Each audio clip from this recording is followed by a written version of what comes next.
mempunyai janji kepadanya, ya, insya'a adzabahu, kalau berkehendak Allah akan azabnya, wa insya'a ghafara lahu, kalau berkehendak Allah akan mengampuni dosa. Makanya ini perlu kita perhatikan sama-sama. Kemudian yang perlu kita perhatikan juga jemaah bahwa dalam Al-Quran kita akan dapatkan bahwa perintah kita mengerjakan sesuatu tidak hanya dalam bahasa ba'aqimus sholat, dirikan sholat, tapi kita akan temukan satu lafaz dalam Al-Quran dan dalam hadis juga adalah hafizu ala sholat, jagalah sholat kalian, jaga sholat. Pada itu para ulama apa yang perlu dijaga sholat itu? Jadi tidak hanya berjalan, tapi dijaga baik-baik sholat itu. Terutama 5 hal yang harus kita jaga. Yang pertama, menjaga waktu-waktunya. Waktu-waktunya dengan baik. Allah menyebutkan dalam surat An-Nisa ayat 103, fa'aqimus shalah, jadikanlah salat, inna sholata kanat 'alal mu'minin kitaban mawquta. Salat itu atas orang beriman diwajibkan, atas orang beriman yang waktunya telah Allah tentukan. Jadi kapan zuhurnya, kapan asarnya, maghrib, isya dan subuhnya itu sudah jelas waktunya. Oleh karena orang beriman harus memperhatikan baik-baik waktu tersebut, jangan sampai lalai, jangan sampai ditinggalkan, karena sudah jelas waktunya.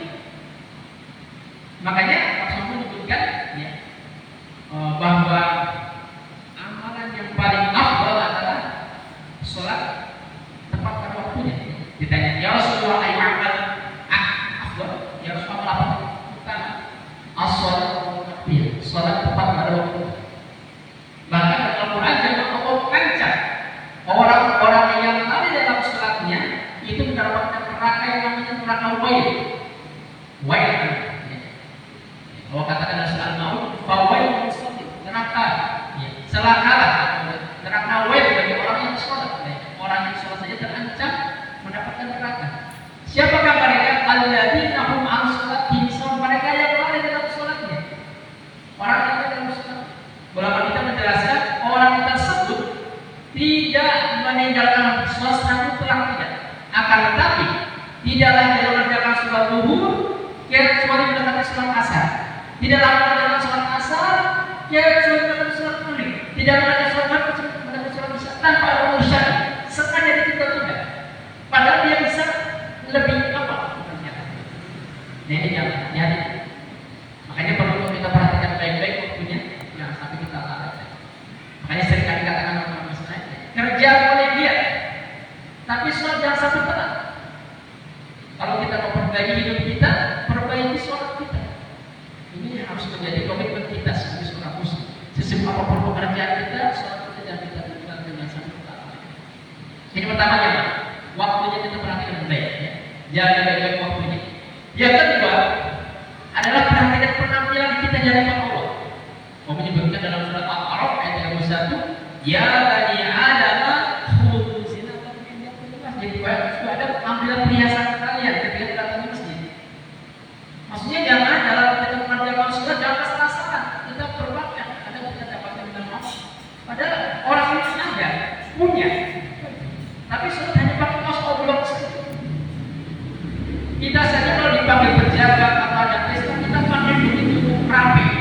Ini mau menghadap penguasa jabatan aja, kita seolah-olah meremehkan. Makanya kenapa kita harus sopan ya? Ini bukan sunnah, ini zina, perhiasan. Kadang orang pakai sorban, ada pakai jubah, ada semakin indah. Kita laki-laki pakai minyak wangi, kita semakin bagus di hadapan Allah SWT. Jadi jangan salah-salah. Ini juga di antara tanda mensyukuri nikmat Allah. Kita tunjukkan bahwa kita ada nikmat yang kita dapatkan dan kita pakai. Buat apa kita bagi cuma kita simpan-simpan saja? Ini jangan. Perhatikan penampilan kita di hadapan Allah SWT. Ada juga orang sholat baju tidur atau baju harus dikhususkan atau baju khusus kita sholat. Harus kita khususkan. Yang ketiga jangan perhatikan jaga kekhusyuan dalam mengerjakan sholat. Makanya Allah sebutkan dalam surah Al-Mu'minun, di antara sifat orang beriman salah satunya adalah qad aflahal mu'minun, beruntunglah orang yang beriman. Ya sekedar beriman ini sudah beruntung. Lebih beruntung lagi Allah jelaskan di ayat setelahnya, alladzina hum fi sholatihi khashi'un. Orang siapa mereka yang beruntung? Orang beriman itu orang-orang yang dalam mengerjakan sholat khusyuk dalam sholat. Khusyuk itu jangan dalam mengerjakan sholat kita menghadirkan hati. Ada orang yang sholat badannya di sini, pikirnya ke sana kemari, tidak jelas, tidak fokus. Harus kita fokus. Kita tinggal sejenak urusan kita fokus menghadap kepada Allah Subhanahu Wa Taala. Makanya kita diajarkan untuk sholat yang badan kita tempat sujud jangan sana kemari. Kita fokus. Allah juga mengatakan Al-Quran juga ketika mengatakan hafizu ala sholawat wa sholatul wusta maqum lillahi qanitin. Jagalah sekalian sholat yang lima waktu dan juga sholat yang pertengahan. Orang itu mengatakan sholat pertengahan dan sholat asar. Jaga baik-baik. Kenapa jamaah? Kalau khusus sholat pertengahan dijaga, misalnya mau ini banyak orang lainnya. Ada waktu asar ya.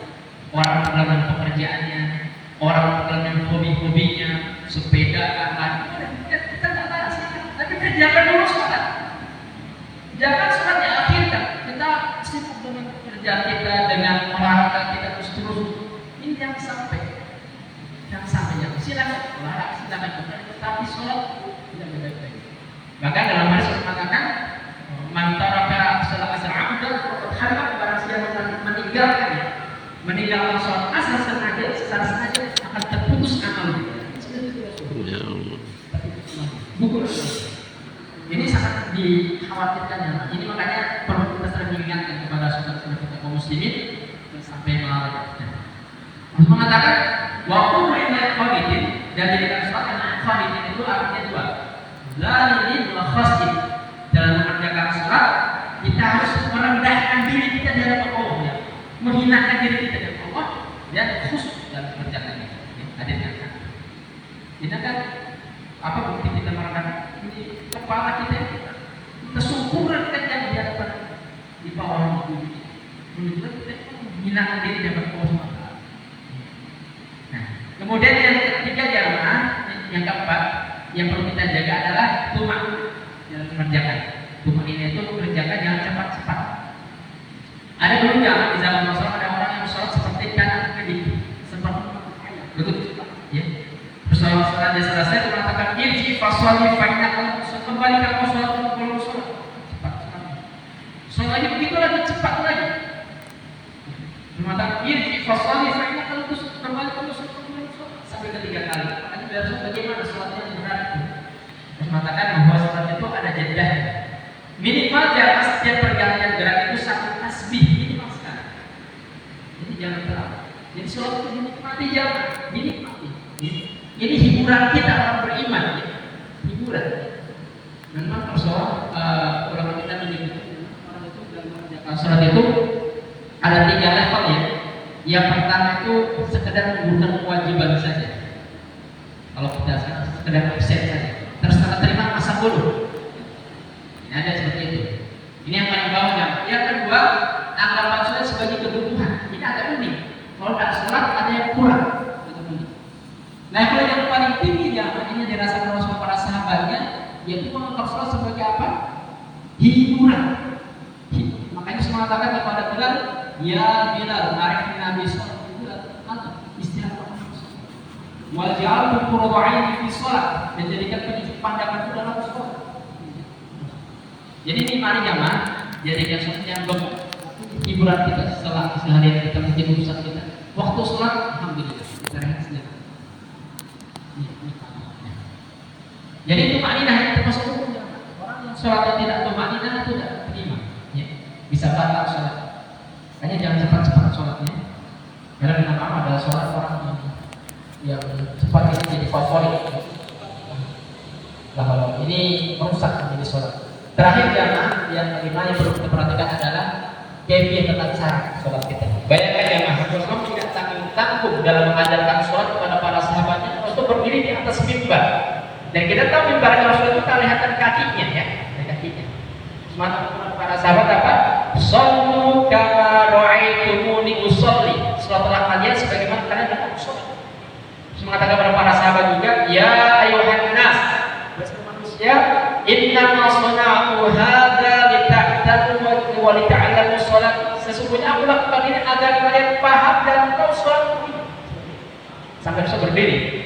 Makanya perlu kita perhatikan bagaimana cara takbirnya, cara sedekatnya, cara rukuknya, i'tidalnya, sujudnya, seterusnya.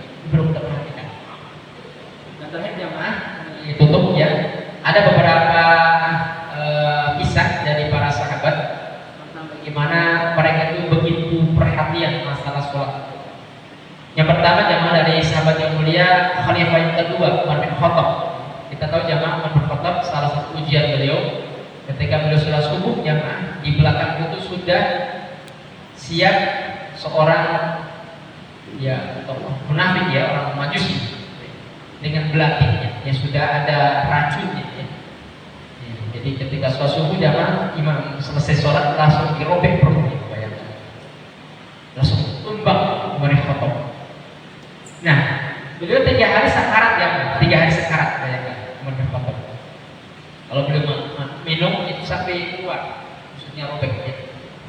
Cuma yang menarik jamaah beliau itu dalam kondisi kepayahan seperti itu senantiasa tanya kepada para sahabat apakah sholat sudah waktunya sholat. Kalau sudah belum, kalau sudah bisa sholat dulu. Kemudian pingsan lagi dan pingsan, begitu seterusnya.